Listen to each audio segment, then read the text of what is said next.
Abby. What do we have here? What is it, Abby? Mullein? Yep. And we're going to pull it up. We're going to take it in because this is the good stuff, right? Mm-hmm. Watch me not be able to pull it up. But anyways, we use every part of it, and when I get it in, I will continue to talk and yak about it. Right, Abby? Yes. And Becky's here, too. Maybe she can pull it in up. Can you pull it, Becky? Pull it? No, I had to come out and cut it. All right, we'll get them. Wait a minute.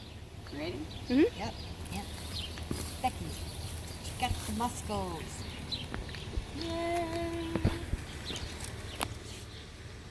And then We all would have this? had more if they wouldn't have Spray. went over there and sprayed. So I had this one on Want my... that one up there, or those two? Or wait. I think we'll wait and let those bloom because this is the second year of the growth, and that's what we wanted. So I think that we'll just leave them and let them bloom that second year too, that it would reseed. Yay! Come back every year in this area. Isn't that pretty? Anyways, I will be talking shortly about what a beautiful weed, if you will, an herb. And I hope to get some more this year because we're really, really low on it. So, well, we are now back in the shop. So this is my beautiful herb, my weeds. It is mullein, and I'm going to talk a little bit about it. And there's a baby bottle. Okay, we're going to talk about the flowers. The seeds, which isn't there yet. Look at my dirty little fingers. Oh, well. And yes, the leaves, and they're so nice and soft. And the root.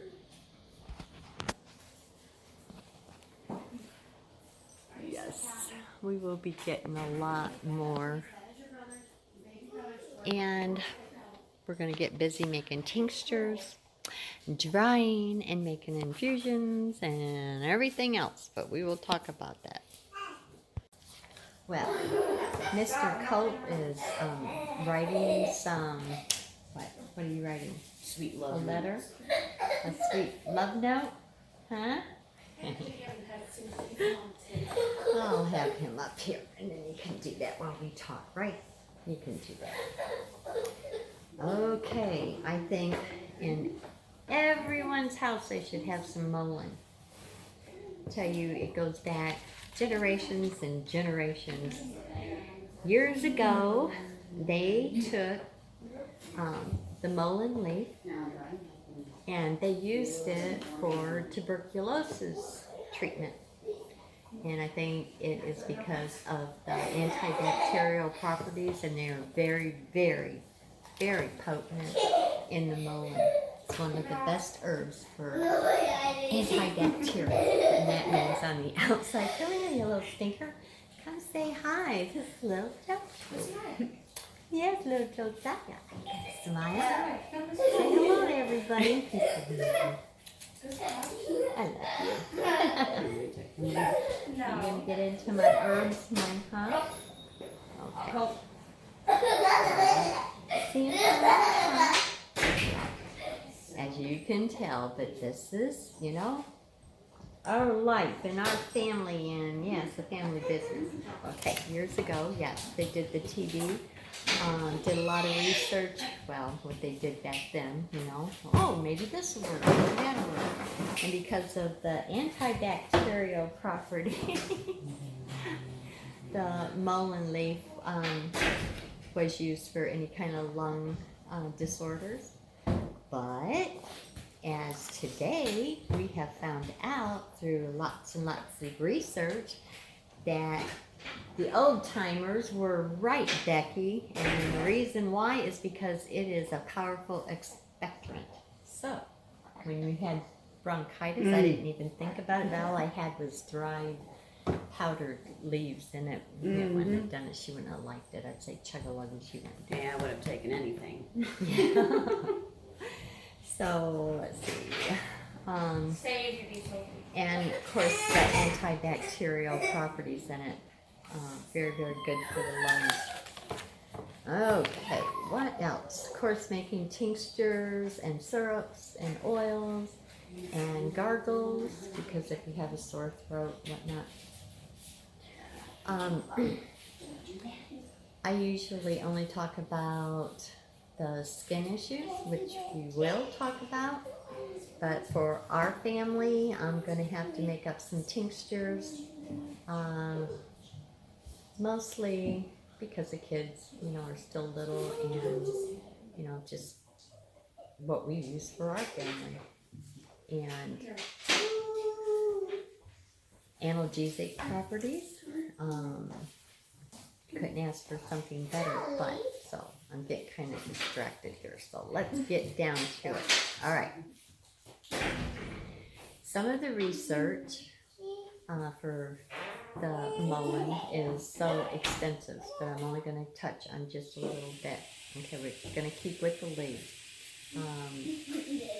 Dried leaves, herbs, you can just get you some out there and put it in some hot water and steep it and make a tea. It's very, very good for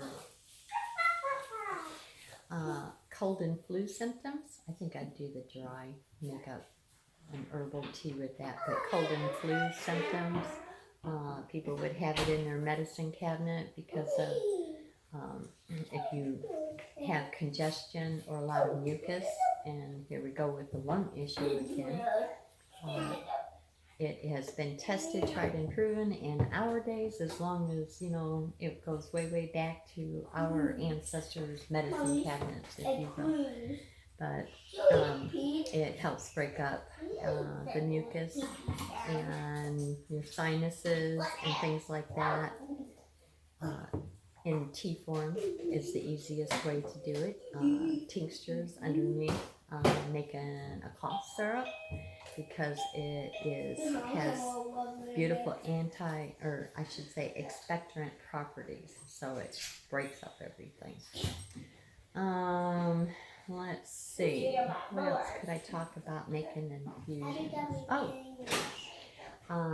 When the leaves are dried, Becky and I will be making oil infusions.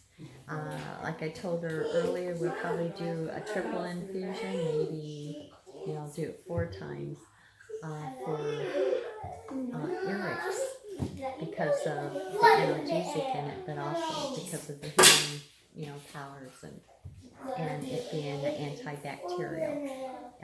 It will numb it, soothe it, and if there's any kind of infection, inflammation, or anything like that in the ear, very, very good to get in there and get it, taken care of as pain. Now, there's Abby. As far as using it to get rid of the cause of an ear infection, no. Still have to go to the doctor and everything like that, especially if children. Did you have a couple of the babies that had tubes in their ears? No, that was Mandy.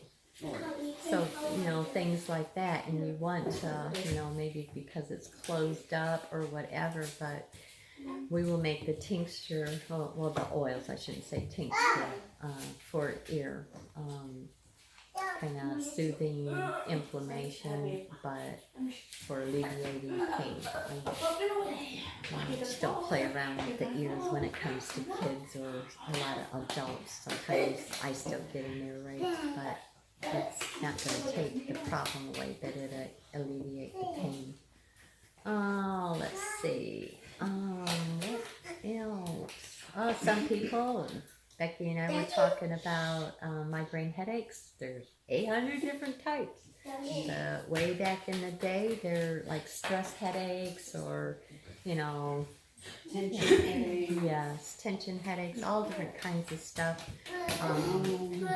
Have a lot of good study reports that it would, take away and ease, a headache. So I think that's about all I can talk about on ingesting, which I don't like to get on. But the biggest main issue is big studies, powerful expectorant, antibacterial. That's why they used it, for TB way back in the day, respiratory problems. And we were talking about different ways to get it in your lungs, and one was taking dried leaves and lighting it, to get smoke. And I don't tell very many people that because they put their head in it or whatever, but you just want a little bit, and you only need just a little bit of that smoke to get into the lungs and into the bronchs. And what it does is it starts to relax it and start opening it up. So they have done that years and years ago. I know some people still do it, still good results. So respiratory problems. Okay. One more. Let's see. The teas, which I like to do a lot of herbal teas, and if it's for medicinal purposes, just for our family. One thing that is awesome about Mullein is that it's a sedative, it's a sleeping aid. And Becky was saying, oh yeah, it calms the nerves.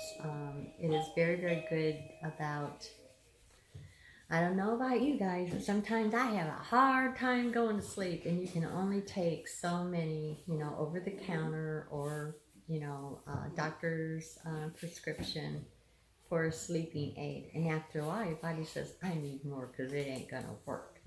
I had a doctor tell me one time about when it starts doing that, take a tincture made out of the mullein and put like 9 or 10 drops underneath your tongue. And it is a natural sedative, and it calms nerves. Of course, sublingual. It runs through your body really fast.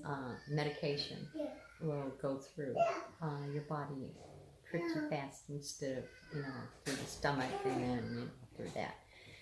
So that's a nice thing to think about when we're talking about ingesting.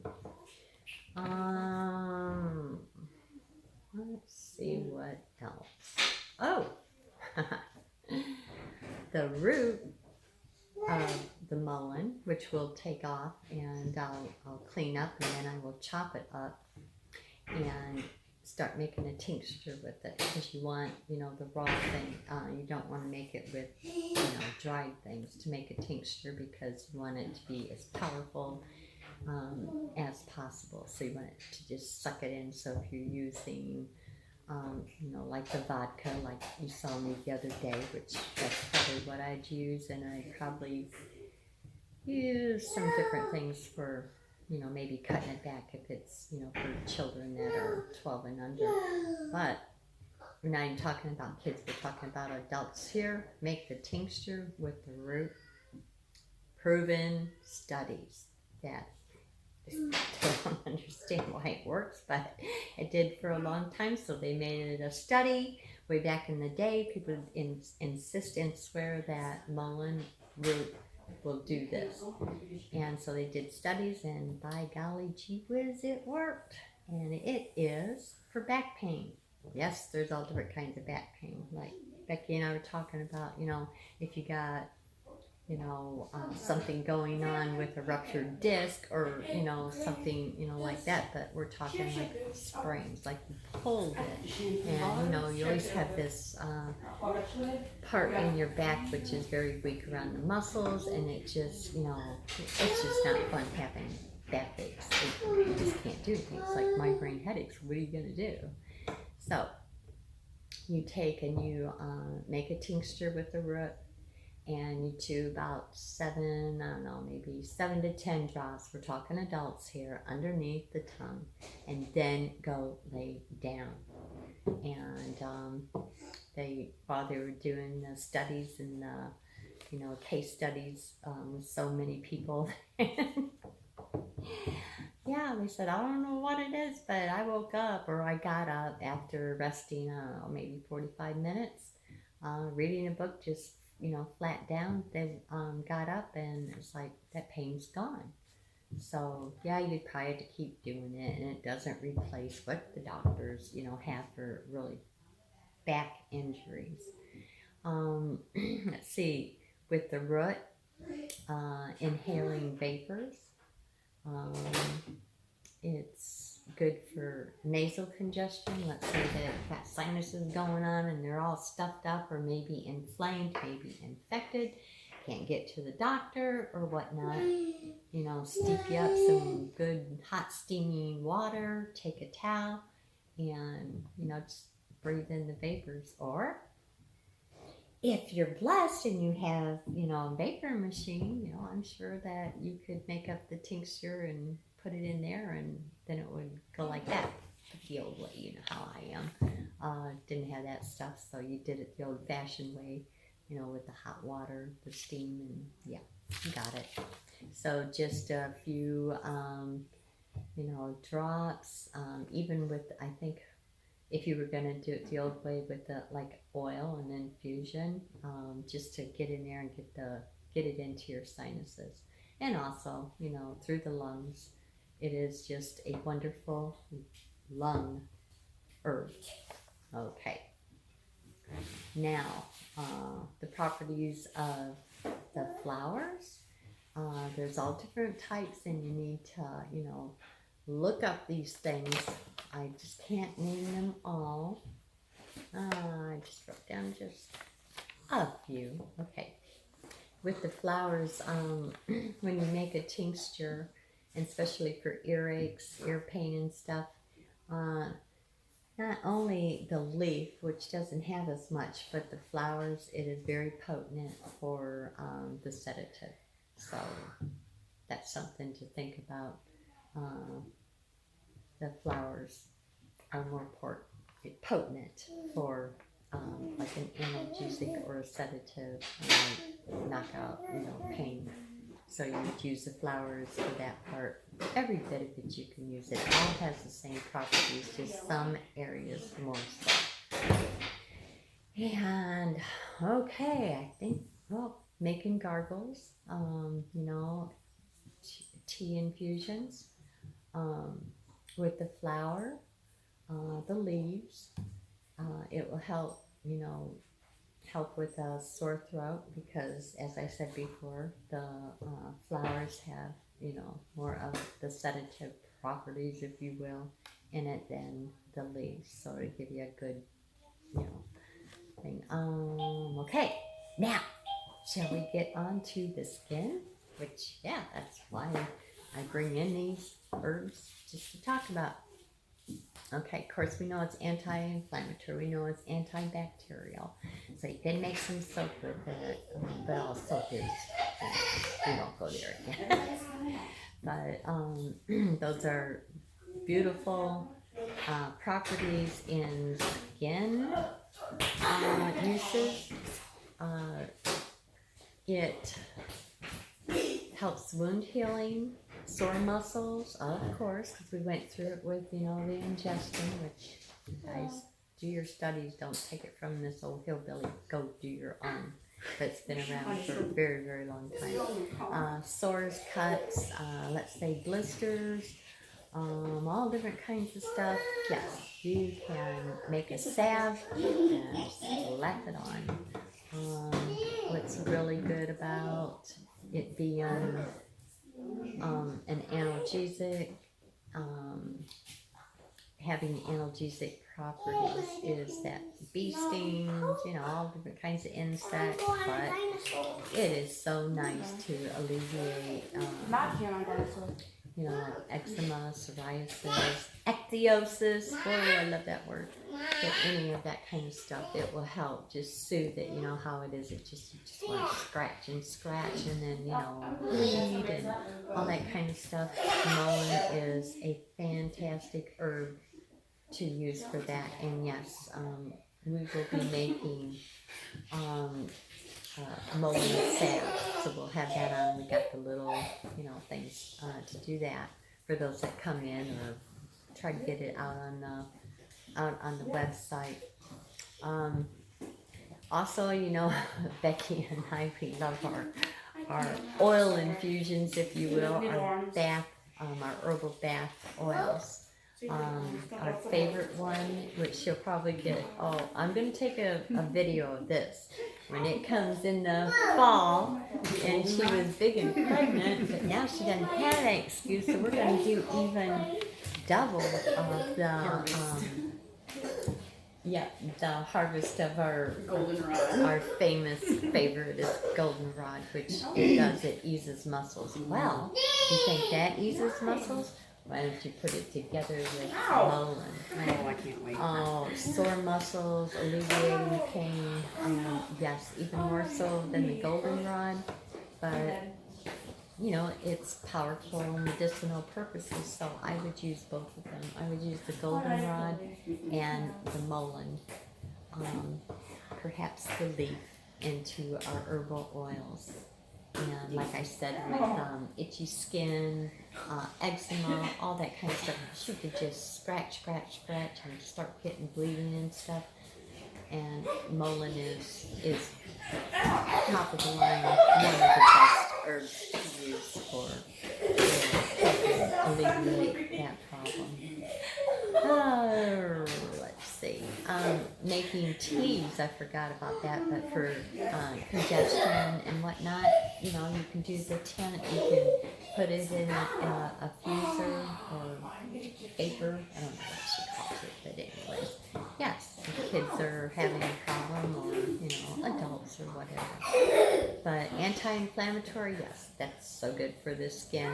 Antibacterial, why not? You know, let's get rid of some of that junk that's on the skin that causes, you know, infections and whatnot, like when you scratch too much or whatever. So, you got the flowers, you got the root, you got the leaves.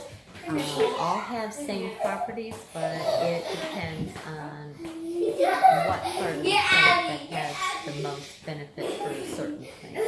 And so the flowers, they are going to be very, very strong for sedatives and analgesic stuff and whatnot.